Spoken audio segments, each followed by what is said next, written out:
Welcome welcome my dear students, I welcome you all to your own jobs academy. अपने jobs academy में आप सभी का स्वागत है। ग्रामर में हम लाजवाब सीरीज आपके लेकर आए हैं। 2 लेक्चर्स को हमने डिलीवर करा अब तक, अब तीसरा लेक्चर है। ठीक है जी, तीसरा लेक्चर है। मुंह बेशक पका हुआ है, लेकिन मैं आपको जो ग्रामर में आप ऑलरेडी पके हुए हैं, मैं चाहता हूं कि आप पके हुए से अनपके हो जाओ और अच्छे से पढ़ें। ठीक है, मैं इसलिए थोड़ा बेहतरीन अंदाज में बोलने की कोशिश करूंगा। गर्मी हो जाती है ना, आपको पता है, बाहर की चीज़ें ज़्यादा खाते हैं तो फिर ये इसका इफेक्ट आ जाता है। ठीक है जी, ऐसे ना हमें देखो।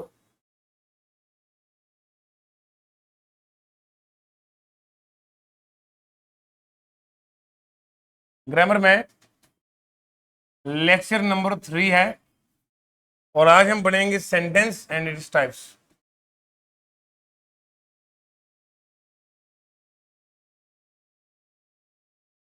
ये इतना ज़रूरी लेक्चर है, मैं बताऊंगा इसकी ज़रूरत क्या है।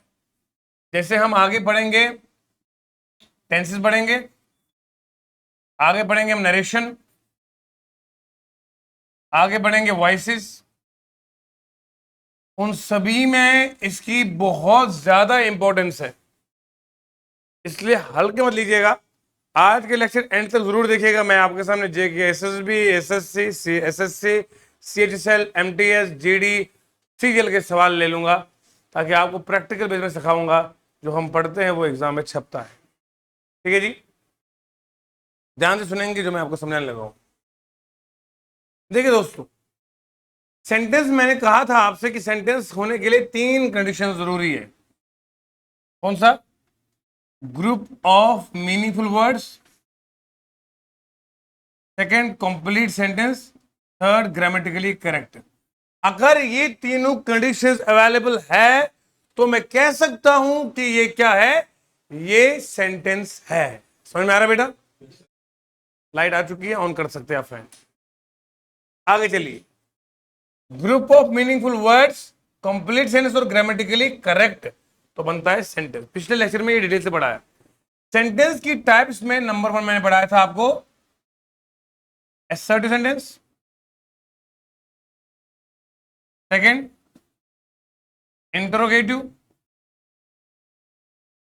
थर्ड बोला था मैंने कौन सा? एक्सक्लेमेटरी, फोर्थ बताइए इंपेरेटिव, पांचवा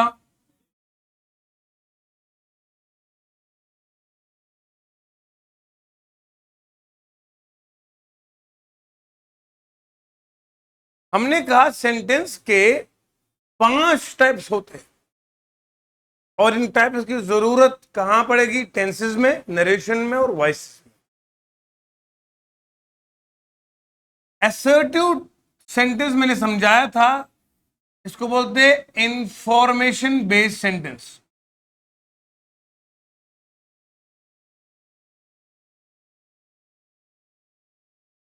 जिस सेंटेंस में हम जानकारी देते हैं उसे हम कहते हैं असर्टिव सेंटेंस। क्या बोलते हैं उसको? और मैंने कहा ये असर्टिव सेंटेंस 2 तरह का होता है। एक होता है ये एफर्मेटिव और दूसरा होता है निगेटिव।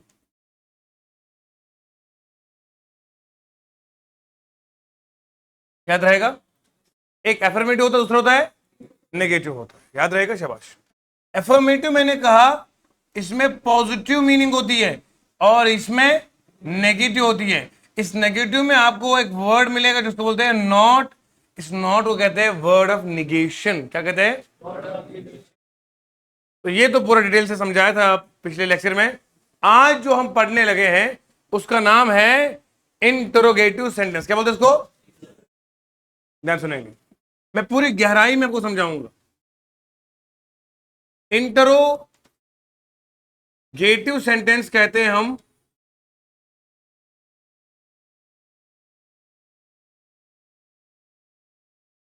ऐसा सेंटेंस जिसमें हम दूसरे से इंफॉर्मेशन मांगते हैं। इंफॉर्मेशन जिसमें देते हैं वो बनेगा असर्टिव, एसर्टिव। जिसमें हम इंफॉर्मेशन मांगते हैं वो क्या बनता है?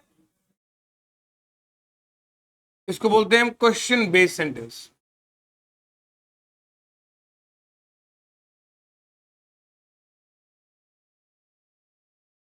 ठीक है जी। क्वेश्चन बेस्ड सेंटेंस कहते हैं किसको हम? Interrogative sentence. You got the point? Assertive के लास्ट में आपको फुल स्टॉप मिल जाएगा, लेकिन इंटरोगेटिव के लास्ट में आपको क्वेश्चन मार्क मिलेगा। मार्क ऑफ इंटरोगेटिव मार्क बोलते हैं इसको, या मार्क ऑफ इंटरोगेशन बोलते हैं। ये सब आपको पंक्चुएशन मार्क्स पता होने चाहिए। फुल स्टॉप कहां पे आता है, कामा कहां आता है, एक्सक्लेमेटरी मार्क कहां आता है, इंटरोगेशन मार्क कहां पे आता है, ये क्वेश्चन के लास्ट में आता है। सर ये बनता कैसे? ये बनता दो तरीकों से।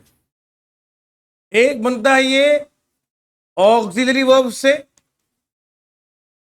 जो बच्चा मेरे इन लेक्चर्स को इंतहाई सुकून, तहम्मुल, नरमी से और बुर्दबारी से देखेगा, मैं गारंटी देता हूं ऑन कैमरा इंशाल्लाह वो टेंस को 2 सेकंड में करेगा, नरेशन को बमुश्किल वो 3 सेकंड में करेगा, वॉइसेस में बमुश्किल 2 से 3 सेकंड लगा देगा, जिसे पहले यहां की जानकारी का अंदाजा होगा। समझ रहे आप? ऑक्सिलरी वर्ब से दूसरा बनता है ये इंटरोगेटिव से, मतलब WH वर्ड से, इसमें आता है what, how, where, why, whom, whose, when। Got the point? 1 2 3 4 5 6 7 और भी है। whom हो गया, और बोले शिवाश। whose लिखा मैंने, whose लिख दिया, और है why लिख दिया,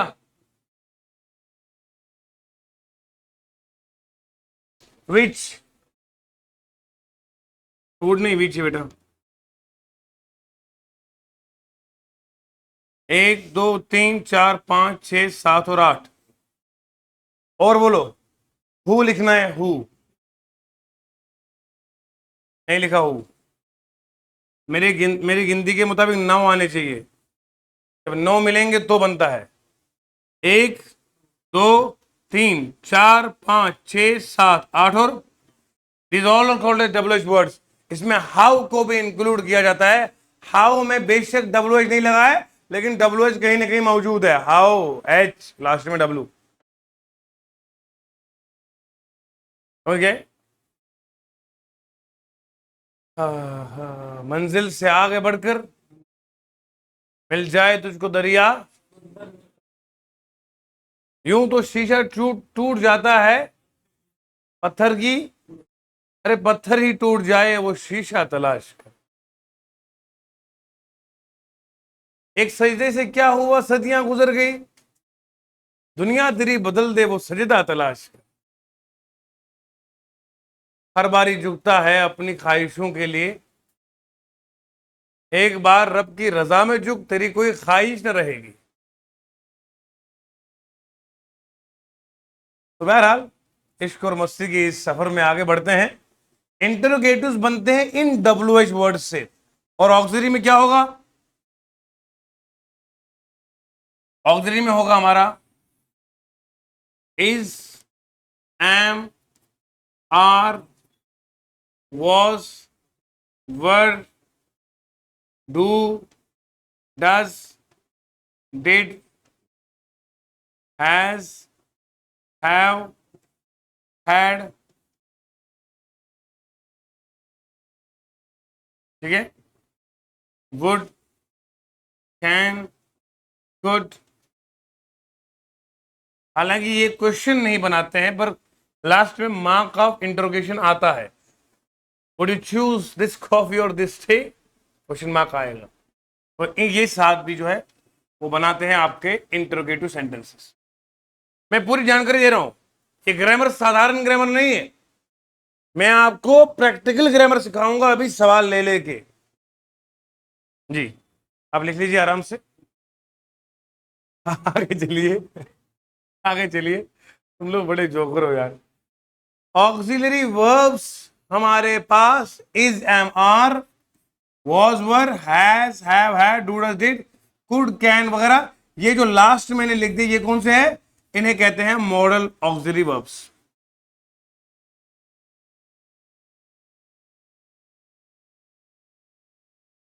शैल भी आएगा, शुड नहीं। तो ये जो पहले वाले ना, ये वाले बेटा, ये जो ऊपर वाले, इनको कहते हैं प्राइमरी ऑक्सिलरी वर्ब्स।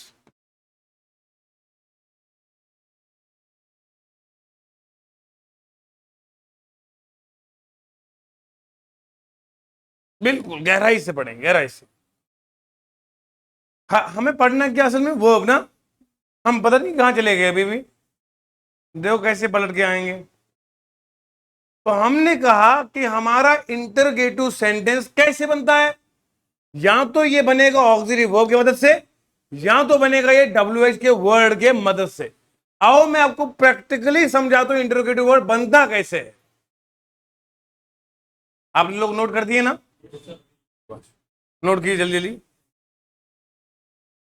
देखो बच्चे लोगों, यहां तक मैंने आपको बताया कि इंटरोगेटिव सेंटेंस के लिए हमारे पास जो वर्ड्स चाहिए, एक तो ऑक्सिलरी वर्ब चाहिए, दूसरा डब्ल्यूएच वर्ड चाहिए। सर थोड़ा सा जानकारी देंगे कैसे? देखो जी, what is your name, what is your name, ये बन गया आपका interrogation. Who is your father,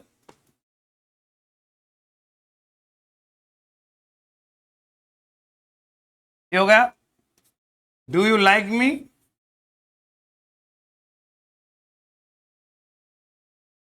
do you love to eat vegetables?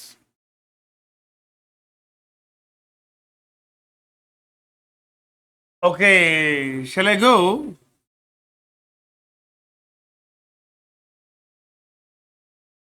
Can I take your photograph, please?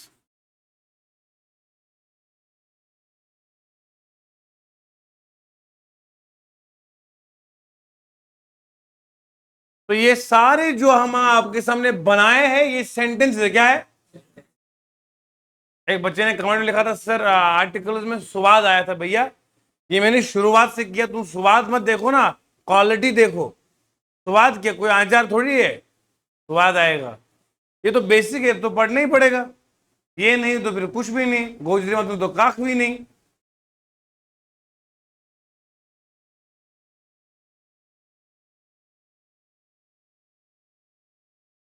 तो ये जो हमने बनाए हैं, what is this? This is actually the interrogative sentence. किससे बना? कुछ डब्ल्यूएच वर्ड से बना, तो कुछ से बना ऑक्सिलरी वर्ब से। समझ में आया जी? अब इंट्रोगेटिव सेंटेंस में दो तरह के होते हैं। Ghulam Hasan from Ladakh, interrogative sentence दो तरह के होते हैं, एक पॉजिटिव, एक, समझ में आ रही है? पॉजिटिव में हम कहते हैं डू यू लाइक मी, क्या आपको हम पसंद है। एक होता है do you not like me, क्या आपको मैं पसंद नहीं हूं। तो यहां पर आपको वर्ड नॉट मिलेगा, याद रहेगा। जब भी आप नेगेटिव इंटरव्यू सेंटेंस बनाएंगे तो लफ्ज नॉट कर देखेंगे आप। एक होता है ना, क्या मैं तुमसे प्यार करता हूं, एक होता है क्या मैं तुमसे प्यार नहीं करता हूं, है ना। एक होता है क्या मैं तुमसे प्यार करता हूं, इट इज इंटरोगेटिव पॉजिटिव। क्या मैं तुमसे प्यार नहीं करता हूं, इट इज इंटरोगेटिव नेगेटिव। कभी कभी माँ जान भी कहती है, ममता के साथ माँ कहती है, क्या तुमने खाना नहीं खाया? जब हम बाहर से देर से आते हैं, पूछती है ना माँ, क्या तुमने खाना नहीं खाया अब तक? क्या तुमने खाना नहीं खाया अब तक mean it is interrogative negative sentence. चलिए आगे। तो बहरहाल यहां तक आपने नोट कर दिया सारा। एसर्टिव किसे कहते हैं? एसर्टिव के दो टाइप्स हो गए, इंटरोगेटिव कैसे बनता है, दो टाइप्स हो गए। अब तीसरा जो सबसे ज्यादा इंपॉर्टेंट है वो है इंपेरेटिव सेंटेंस।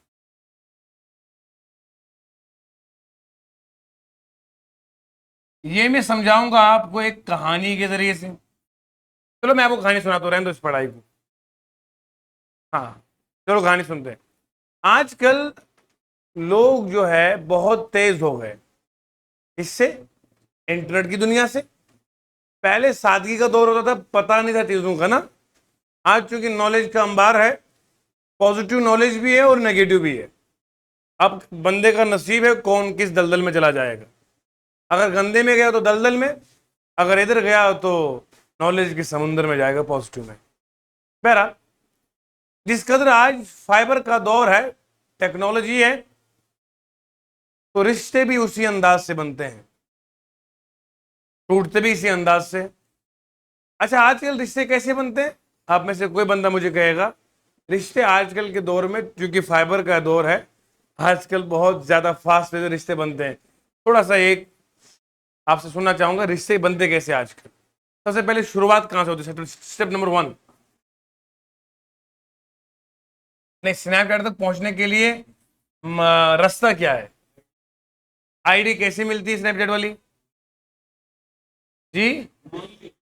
मांग के मतलब इतनी बेशर्मी कहां से आती है? नहीं, कैसे मांगते मतलब? नहीं नहीं, शुरुआत में क्या मतलब? कोई अजनबी आदमी है, उससे मांगना है क्या, आप बोलेंगे?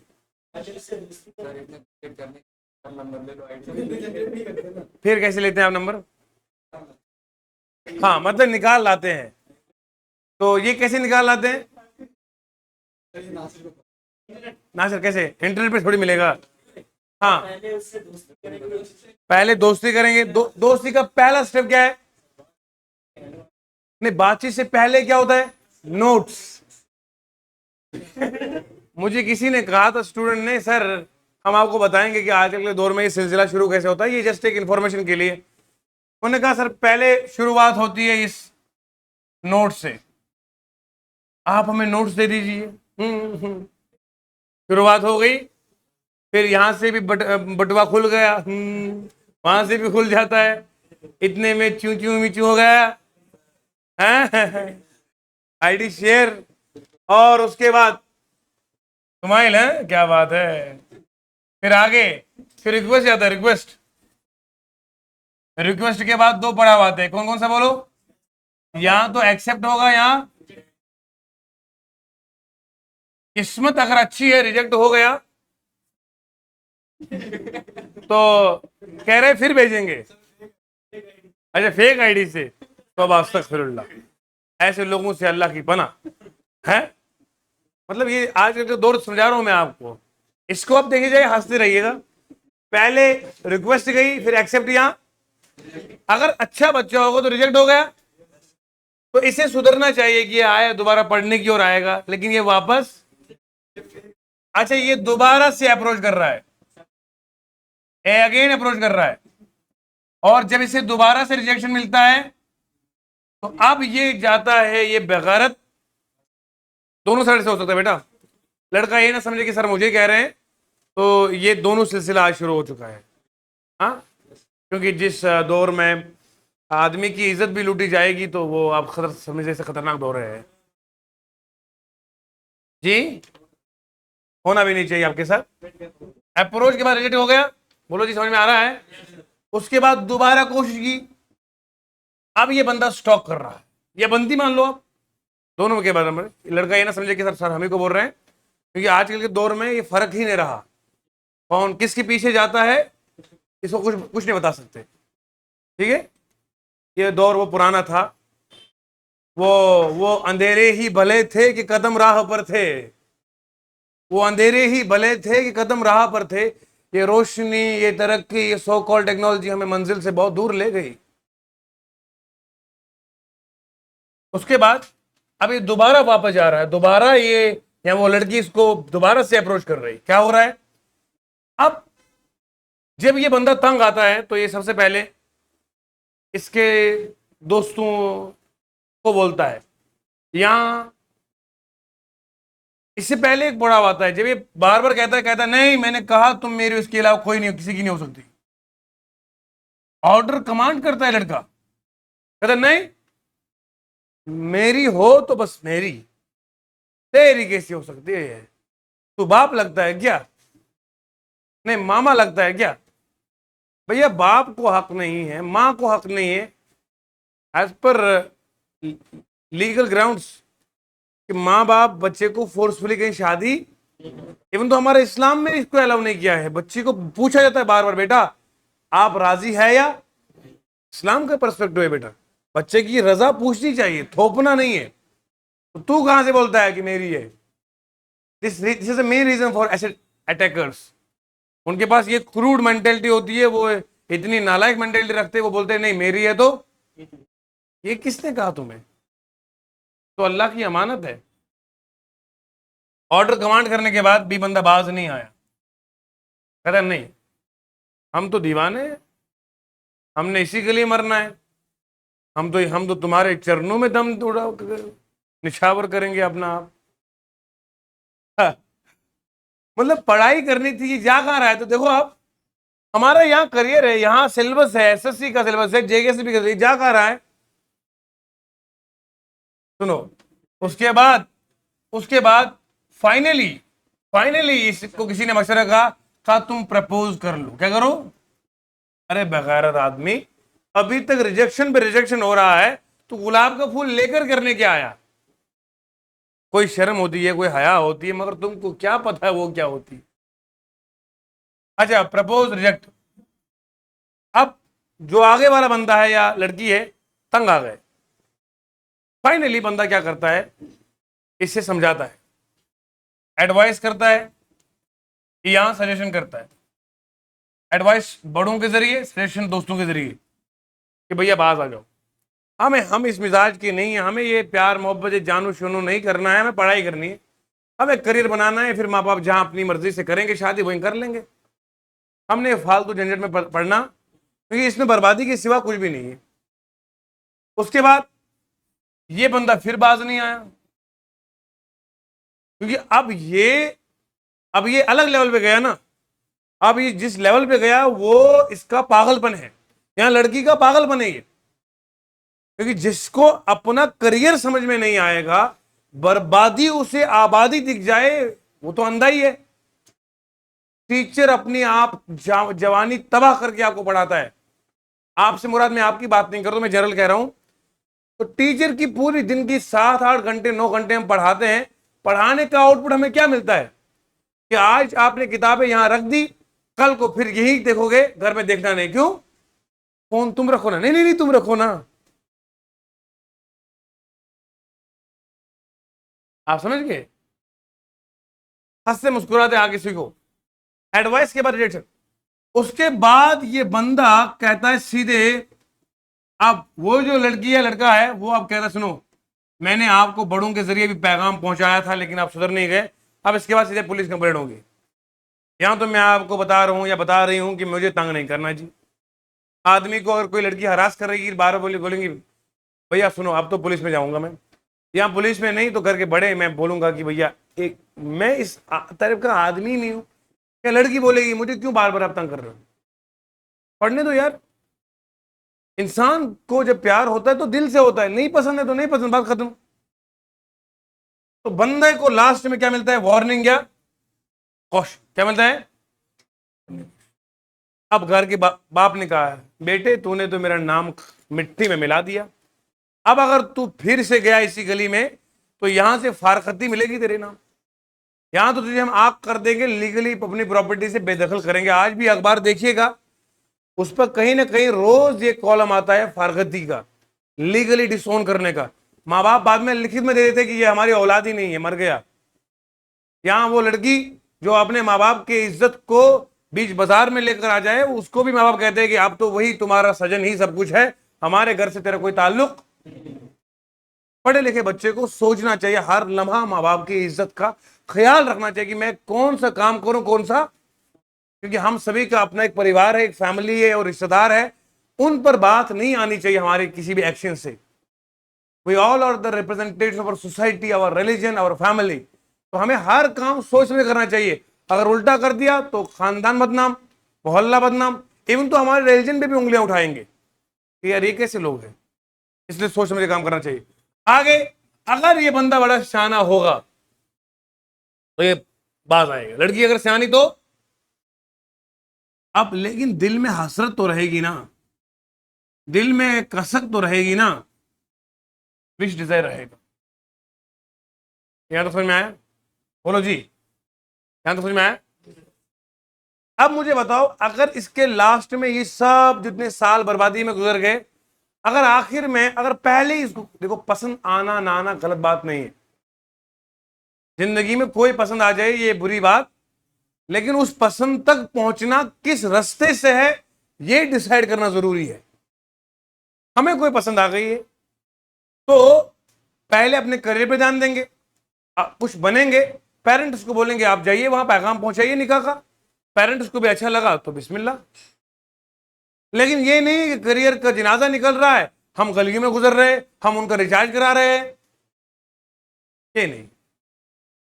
क्योंकि वक्त बदल जाएगा, तुम्हारे पास कुछ भी नहीं है, वो तुम्हें छोड़ देगी या तुम उसको छोड़ दोगे, तुम फिर उसके बच्चों के मामू बनोगे, ये बात याद रखना। अब सुनो, ये जो मैंने आपको अभी तक कहानी सुनाई ना, बोलो जी, ये जो मैंने कहानी सुनाई, इसी पूरी कहानी का नाम है इंपेरेटिव सेंटेंस। आपको क्या लगता है मैं कहानी सुना रहा था? अरे हम कहानी में पढ़ाते हैं, अपना अंदाज जुदा गाना है। अगर आपको बताना होगा इंपेरेटिव सेंटेंस क्या है, तो बताना रिक्वेस्ट इसमें होगी। किसमें होगी बोलो? जिसमें आपको ऑर्डर या कमांड का समझ मिलेगा, जिसमें आपको प्रपोज का समझ मिलेगा, जिसमें आपको एडवाइस और सजेशन का मिलेगा, जिसमें आपको वार्न या कॉशन मिलेगा, जिसमें डिजायर या विश मिलेगा, ये सारे सेंसेस जिसके अंदर होंगे उसी का नाम है इंपेरेटिव सेंटेंस। वैसे याद ना रहता, लेकिन जो मैंने कहानी सुनाई है, दो चीजें हो गई, एक तो मॉरल लेसन भी मिल गया और दूसरा से आपको अंग्रेजी ग्रामर भी लाजवाब याद रहेगी लाइफ भर के लिए। अब सारे बच्चे मिलकर बोलेंगे इंपेरेटिव सेंटेंस में क्या होता है, बोलो? रिक्वेस्ट, दूसरा प्रपोज, तीसरा ऑर्डर या कमांड, चौथा एडवाइस या सजेशन, पांचवा वार्न या कॉशन, छठा विश या डिजायर। समझ हो गया? ये तो इंपेरेटिव सेंटेंस आपको जबानी याद होगा हमेशा के लिए। You will never forget in life Hasan, please.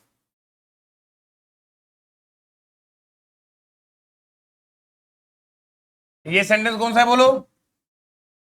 इसमें सेंस क्या मिलेगा,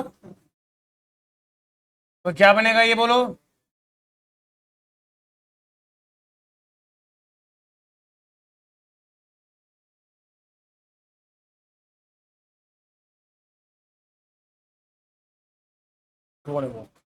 let's go on a walk, ये क्या बनेगा बोलो? इंपेरेटिव सेंटेंस क्या बनेगा बोलो? इसमें सजेशन ले लीजिए आप, यहां प्रपोजल ले लीजिए आप, किसी के सामने ये मशवरा रखने के बराबर है। डोंट डू दिस, ये ऑर्डर है, तो ये भी क्या बनेगा बोलो? इंपेरेटिव सेंटेंस बनेगा। अच्छा, जिस जिस सेंटेंस में हम किसी को फॉरबिड करते हैं ना, मना करते हैं, रोकते हैं,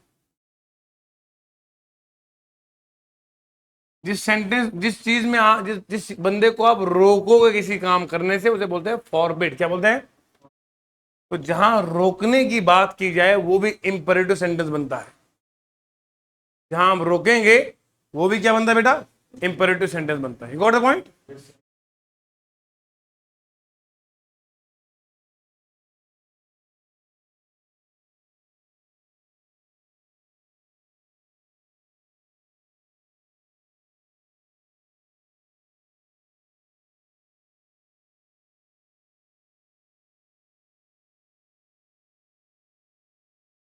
यू गॉट द पॉइंट ना? तो आप समझ गए कि जहां पर किसी को ऑर्डर किया जाए या किसी काम से रोका जाए, वो बनता क्या मेरे बच्चों? Imperative sentence. प्रपोज हो, एडवाइस हो, सजेशन हो, में वार्न हो, डोंट टच दिस। अच्छा, यहां वार्न और कॉशन में फर्क है।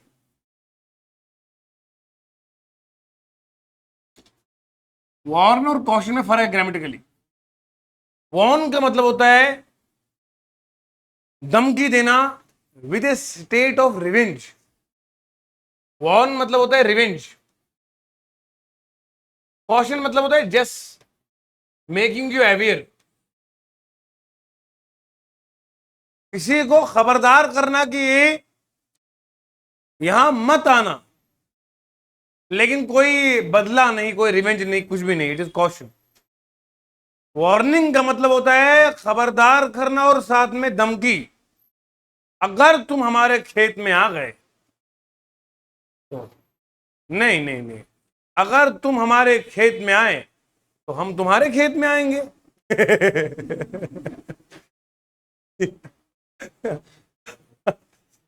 ये बंदा समझ रहा था सर बोलेंगे अगर तुम हमारे खेत में आएंगे तो टांगे तोड़ देंगे, नहीं ना, ऐसी धमकी मैं नहीं देता। हमारे हमारे बुजुर्गों की साजी कसम से, अगर तुम हमारे खेत में आ गए तो मियां हम तुम्हारे खेत में आएंगे। हाँ, समझ रहे आप? तो ये देखो, कॉशन मतलब खबरदार करना। आपको मैं बोलूंगा इस स्टाइलस को हाथ मत लगाइए, इट इज कॉशन। वार्निंग है कि अगर तुमने हाथ लगाया बोर्ड को करंट पड़ जाएगा तुम्हारा। बाकी आप समझ सकते हैं आगे, तो यहां तक समझ गए। तो ये सारा जो होता है ये इंपरेटिव सेंटेंस होता है। अब नेक्स्ट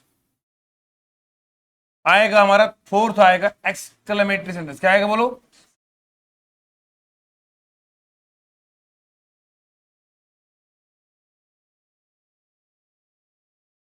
एक्सक्लेमेटरी सेंटेंस वो होते हैं जिसमें होता है सेंस ऑफ सरप्राइज। क्या होता है?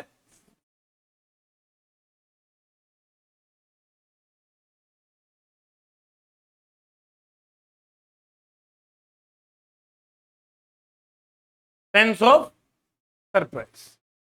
ये सरप्राइज क्या भला है? ये सरप्राइज का मतलब होता है कि हैरानगी,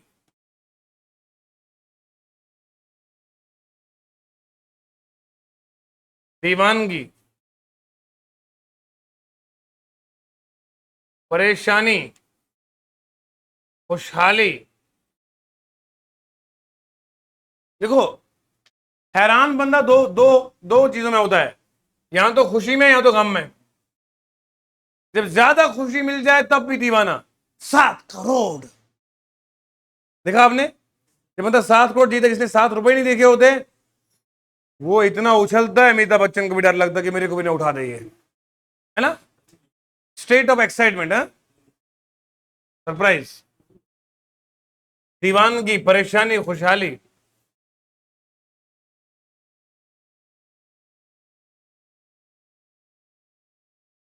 दीवानगी, तो ज्यादा खुश हो तब भी दीवाना होता है, गम हो उसने मुझे छोड़ के चली गई, वो रोता है, अपने आप को खत्म करता है। इतना बेवकूफ कब से हो गया? मतलब क्या जिंदगी में तेरा मकसद ही यही था क्या? अरे एक छोड़ के गया, अपने आप को इस काबिल बना कि इंतकाम देखेगी, है? कह रहा है ठुकरा के मेरा प्यार। अपने आप को इस लेवल पे ले आओ कि बंदा खुद आपको अप्रोच करे। अपनी इज्जत को आपने गलियों में रखा है। नहीं मेरी जान मुझसे बात करो ना, मैं मर जाऊंगा। अरे क्या मर जाएगा भैया? अपने आप को एक लेवल पे रखो यार। जब दुनिया को आपने अपने आप को अवेलेबल रखा है तो इज्जत खत्म हो जाती है।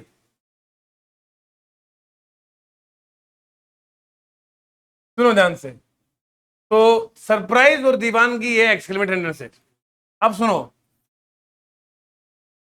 ओ alas, she lost her ring,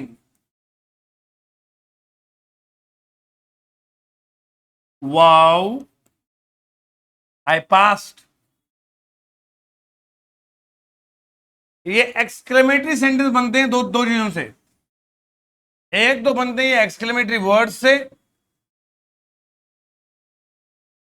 दूसरे ये बनते हैं, पता किससे? WH वर्ड्स में आता है व्हाट और हाउ।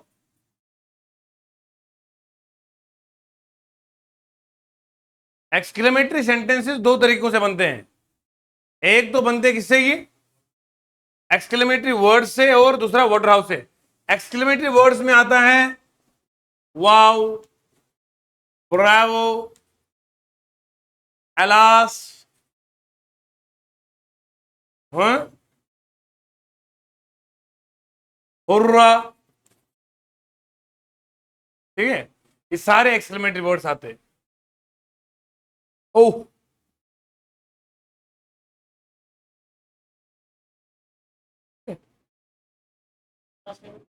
अलास गम के लिए, सौरों के लिए इस्तेमाल होता है।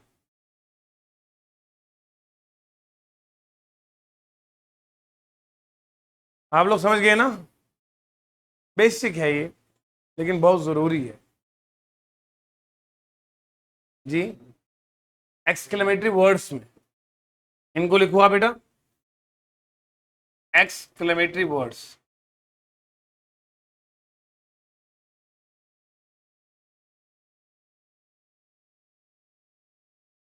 ठीक ना? You got the point? Understood? Of course understood. ये डब्ल्यू एच वर्ड्स में आएगा, सिर्फ दो ही, व्हाट और हाउ आएगा, बाकी कोई नहीं आएगा। एक होता अंग्रेजी में what a man he is, अरे what a man he is. एक होता है how tall is this building,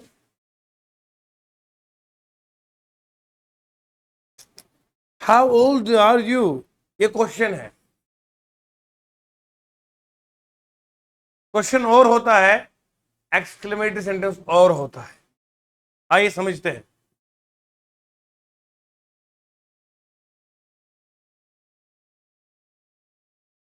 देखिए,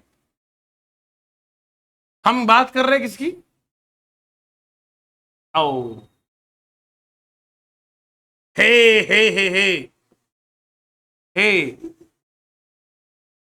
what a man he is, hey what a man he is. क्या आदमी है ये बोलने वाले पे डिपेंड करेगा। क्या आदमी है, अरे क्या आदमी है ये। तो व्हाट और हाउ में पता नहीं चलता है कि ये खुशहाली बोला गया या गम में बोला।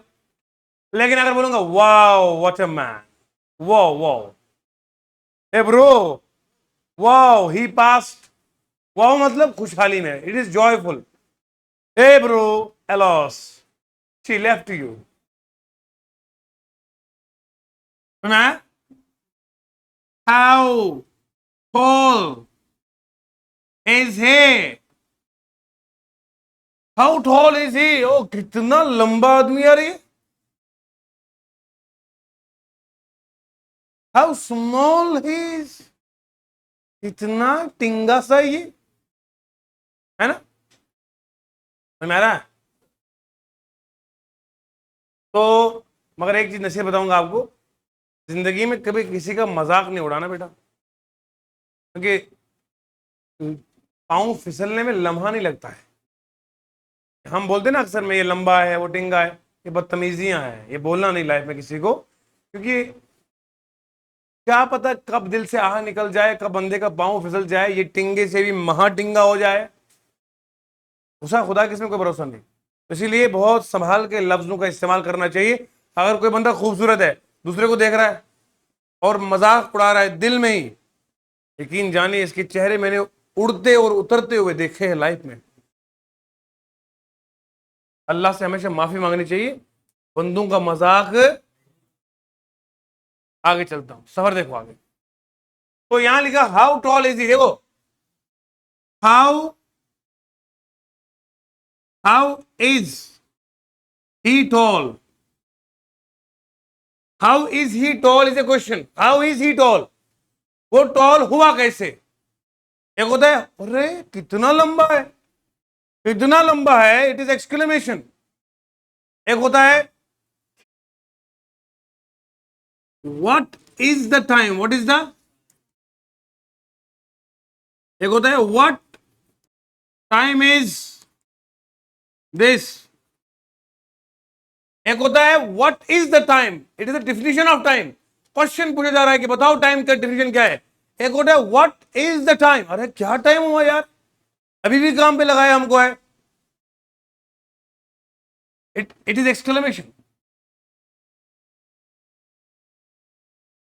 नहीं नहीं नहीं, जब मैंने ये इज लगाया इधर ना, व्हाट टाइम इज दिस, ये भी सवाल टाइम का ही है। अगर लिखता व्हाट टाइम दिस इज, अब बन गया ये एक्सक्लेमेशन। ग्रामर इतनी आसान नहीं जितना बंदा समझता है। ये दोनों एक्सक्लेमेटरी इंट्रोगेटिव बन जाएंगे, और ये लास्ट वाला क्या बनेगा बोलो, एक्सक्लेमेटरी। एक्सक्लेमेटरी के लिए रूल ये होता है कि ऑक्सिलरी वर्ब जो है ना,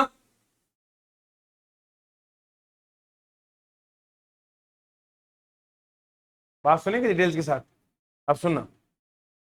अगर सब्जेक्ट के बाद ऑक्सिलरी वर्ब है, क्या है, तो बनता है क्वेश्चन। अगर ऑक्सिलरी वर्ब पहले है, सब्जेक्ट बाद में, तो बनता है एक्सक्लेमेटरी सेंटेंस। यानी कि यहां पर पहले क्या है, व्हाट टाइम, सब्जेक्ट पहले है ना, बोलो, इस बाद में है। व्हाट इज द टाइम, देखो पहले आया क्या, पहले लाया ना ऑक्सिलरी, तो बनता है क्वेश्चन, और ये बनता है एक्सक्लेमेटरी। सब्जेक्ट के बाद अगर ऑक्सिलरी वर्ब आया तो बनता है असर्टिव सेंटेंस या एक्सक्लेमेटरी। अगर पहले ही इज आया, बाद में सब्जेक्ट आया, तो बनता है इंटरोगेटिव। क्या बनता है, अब तो देखो, आप यहां टाइम से पहले इज है ना, बोलो, तो ये क्या बनेगा, इंटरोगेटिव। ये क्या बनेगा, एक्सक्लेमेटरी, क्योंकि यहां टाइम पहले है, इज बाद में है। तो ये पहला वाला इंटरोगेटिव, दोनों बाकी बनेंगे एक्सक्लेमेटरी, याद रखिएगा। कायदा मैंने क्या बताया, अगर ऑक्सिलरी वो पहले है, फिर क्या है, तो बनता है क्वेश्चन मार्क। अगर सब्जेक्ट के बाद ऑक्सिलरी वर्ब है, तो बनता है या तो फुल स्टॉप आएगा या तो एक्सक्लेमेटरी मार्क आएगा। नोट कीजिए, अगर सब्जेक्ट के बाद ऑक्सिलरी वर्ब आया, सब्जेक्ट के बाद क्या है, तो यहां तो फुल स्टॉप लगेगा या तो क्वेश्चन मार्क लगेगा। अगर अगर ऑक्सिलरी वर्ब हेल्पिंग वर्ब पहले है, सब्जेक्ट बाद में, तो लगता है ये क्वेश्चन मार्क। देखो यहां पे, हाउ इज ही टॉल, यहां ही बाद में आया, सब्जेक्ट पहले आया, क्वेश्चन मार्क लग गया। हाउ टॉल इज ही, पहले ऑक्सिलरी वर्ब बाद में क्या आया, तो ये भी गलत है। यहां लिखना था हाउ टॉल ही इज, ये वाला बनेगा एक्सक्लेमेटरी। ग्रामर पढ़ना हो तो हमसे पढ़ा करो मियां, हम सही जानकारी देंगे आपको। आई समझ, जब ऑक्सिलरी वर्ब बाद में आएगा, सब्जेक्ट पहले आएगा, तो बनता है एक्सक्लेमेटरी। अगर ऑक्सिलरी वर्ब पहले आया, सब्जेक्ट बाद में आया, तो बनता है इंटरोगेटिव सेंटेंस। इज जब भी आएगा, सब्जेक्ट के बाद आना चाहिए। इज पहले आया तो बनेगा question mark. What the point, देखो मैं ये बोल रहा हूं ना, what is the time, what is the, यहां पे द टाइम क्या है, सब्जेक्ट है ना बेटा, इज क्या है, ऑक्सिलरी वर्ब पर सब्जेक्ट क्या आएगा, लास्ट में क्वेश्चन मार्क आएगा। समझ में आया। अब मैं लिखूंगा व्हाट द टाइम इज, यहां सब्जेक्ट ऑक्सिलरी पहले आया, ये बाद में आया, तो यहां बनेगा ये। समझ में आया, बोलो।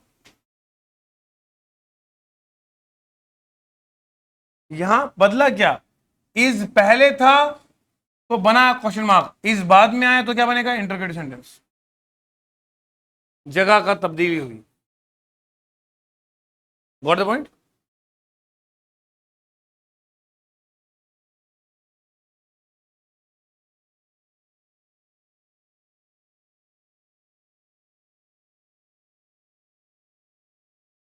How tall is he, question mark नहीं आएगा ना, क्योंकि यहां पर इज कब आया, how tall is he, question mark आएगा ना, बोलो ना जी, यहां क्वेश्चन मार्क आएगा, आएगा ना, बोलो, क्योंकि सब्जेक्ट क्या आया, ये तो ग्रामर सीखनी है। सब्जेक्ट बाद में आया, ऑक्सिलरी पहले आया, ऑक्सिलरी जब पहले आएगा तो क्वेश्चन मार्क लगेगा। अब मैं कैसे बनाऊंगा exclamatory, how tall he is, ये बन गया आपका एक्सक्लेमेटरी सेंटेंस।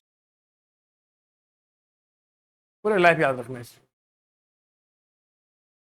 बेमिसाल तरीके से पढ़ाने की मुमकिन कोशिश कर रहा हूं मैं आपको, कहानियों के साथ ग्रामर सिखा रहा हूं, ताकि मेरा बच्चा कहानी को याद रखे। कभी मैंने आज तक मुझे याद पड़ता है, अल्हम्दुलिल्लाह मोर देन ए डिकेड पढ़ाया, अल्लाह का शुक्र है, मेरे बच्चे ने आज तक मुझे कहा ही नहीं कि सर जब आपने ग्रामर पढ़ाई एक लफ्ज नहीं बोला हूं आज तक। कैसे बोलोगे आप, कहानी याद करो, प्यार मोहब्बत के चक्करों में याद लिखो।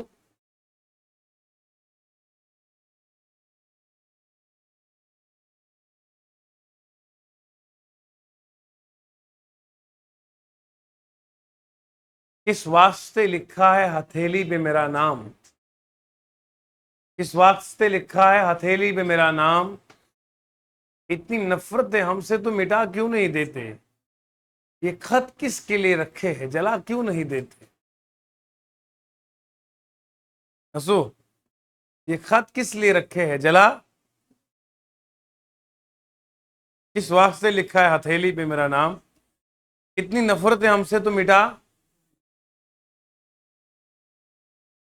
क्या कह रहे हैं सर, क्या कह रहे हैं, यहां तक क्लियर हो गया सारा, हंसते मुस्कुराते, वेरी गुड। अब लास्ट में बचता है, उसको बोलते हैं ऑप्टेटिव सेंटेंस। ऑप्टेटिव सेंटेंस का मतलब होता है जिसमें आप किसी को कॉल करते हो, किसी को बुलाते हो, आप किसी को ग्रीट करते हो, किसी को विश करते हो, या कोई डिजायर रखते हो, या किसी के लिए दुआ करते हो।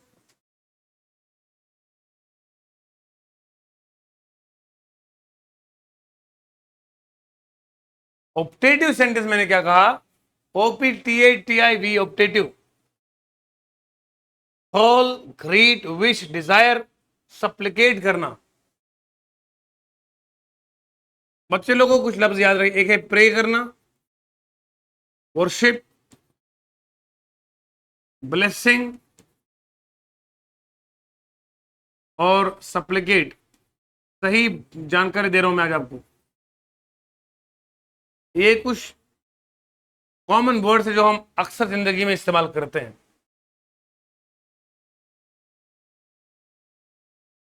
इबादत जो है ना, इबादत ये सिर्फ अल्लाह के लिए है।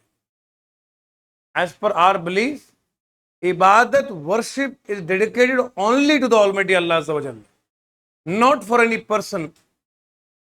इबादत सिर्फ रब के लिए। तो we pray, we worship only for the sake of Almighty Allah Azza wa Jalla, because it is His commandment. समझ में आ रही है?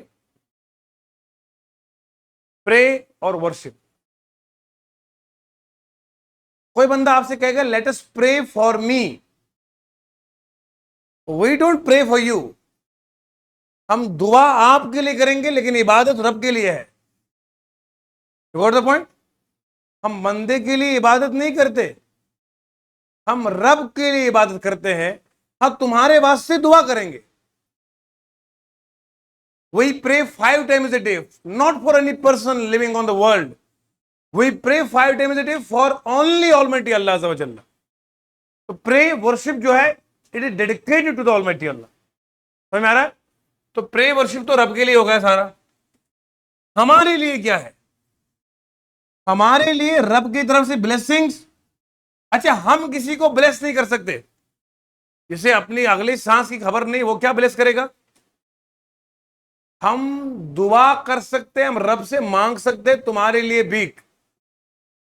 आप मुझे कहोगे सर हमारा एग्जाम कॉलेज में होगा, मैं कहूंगा बेटा मैं गारंटी नहीं दे सकता, मैं कोई बाबा नहीं हूं, मैं गारंटी, मुझे अपनी अगली सांस की खबर नहीं है, तुम्हारे एग्जाम की क्या गारंटी लूंगा।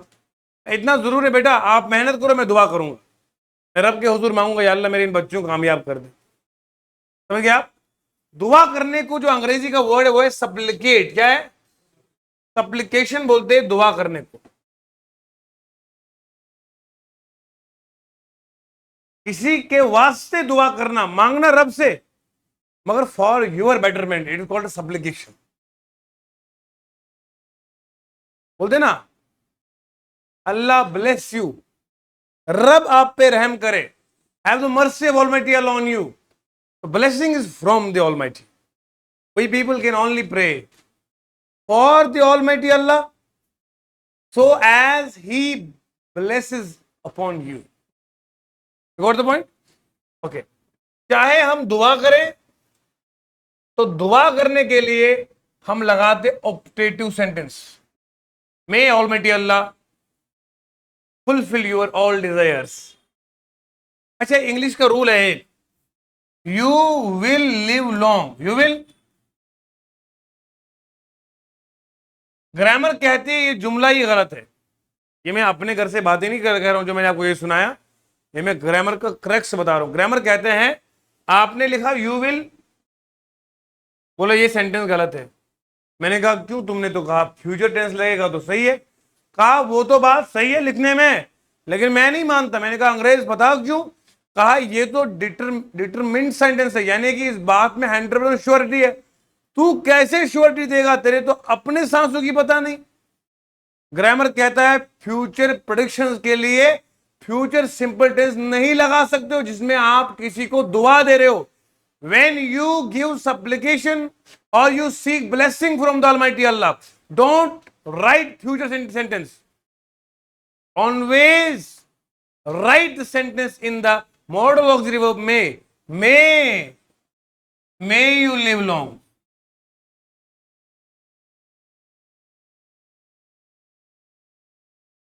You will succeed in life. How could I say you will succeed in life when I don't know about my?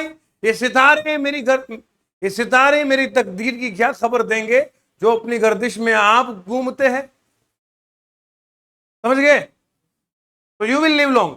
दुनिया में कौन बताएगा भैया? कॉमन सेंस की बात इस्तेमाल करो ना, डोंट बी सुपरस्टिशियस। मैं यू विल लिव लॉन्ग, कोई बोलेगा? अरे एक बाबा नहीं 10 बाबाओं के बाद बंदा जाएगा दिन में कि यार मुझे ऐसे कोई जड़ी बूटी दे दो मैं 100 साल जीऊंगा। कोई देगा? नहीं देगा। आपने अक्सर देखा होगा जब ऑपरेशन थिएटर की लाइट लाल हो जाती है डॉक्टर बाहर आता कहता है दुआ ही कर लो, प्रार्थना ही कर लो। बोलते ना कि अब मेरे बस में कुछ नहीं। ऐसे ही बोल रहा हूं ना, वरना अगर ऐसा होता ये निजाम अगर रब ने अपने हाथ में दस्ते कुदरत में नहीं रखा होता तो अमीर तो मरता ही नहीं बेटा, गरीब ही मरता। अमीर बंदा कहता आओ मैं बलि चढ़ा देता हूं तुम्हारी, इतना पैसा ले लो, मेरा जान बचेगा, मेरी जानू बचेगी। लेकिन रब पे तो कुर्बान चाहिए। निजाम अल्लाह ने सबके लिए एक जैसा रखा है, अमीर से अमीर हो, मौत सबके लिए कॉमन है। आगे चलिए, तो यहां पे मे लगाया। अब ये जो सेंटेंस हमारा बना ना मे वाला बेटा, एक कहते optative sentence. Good morning sir, ये ऑप्टेटिव सेंटेंस, ग्रीटिंग आया। Congratulation to you, optative sentence. Hey, ma'am, come here. It is calling. Hey, Azu, where are you? It is call. When you call somebody, ये call नहीं.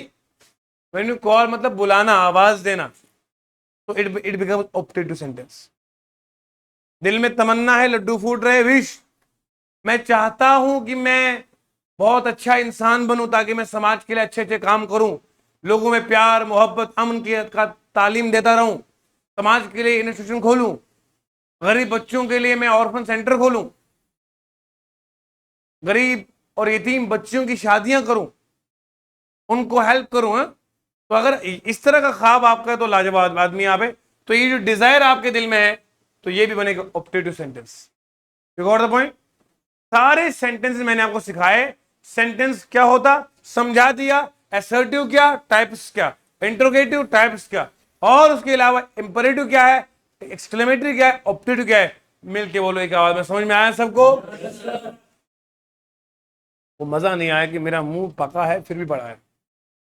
यकीन ना आए तो मैं camera में दिखा दूं, लेकिन दिखा नहीं सकता, लोग परेशान हो जाते हैं। समझ रहे हैं आप? कहाँ पहुंच गया था मैं? हाँ, नस्सू क्या पढ़ा रहा? Sentence, type of sentence complete हो गया। तो आप लोगों को समझ में आया है? Wish you all the best. Thanks for watching our beautiful lecture. Like share and subscribe. Thank you, bye, take care.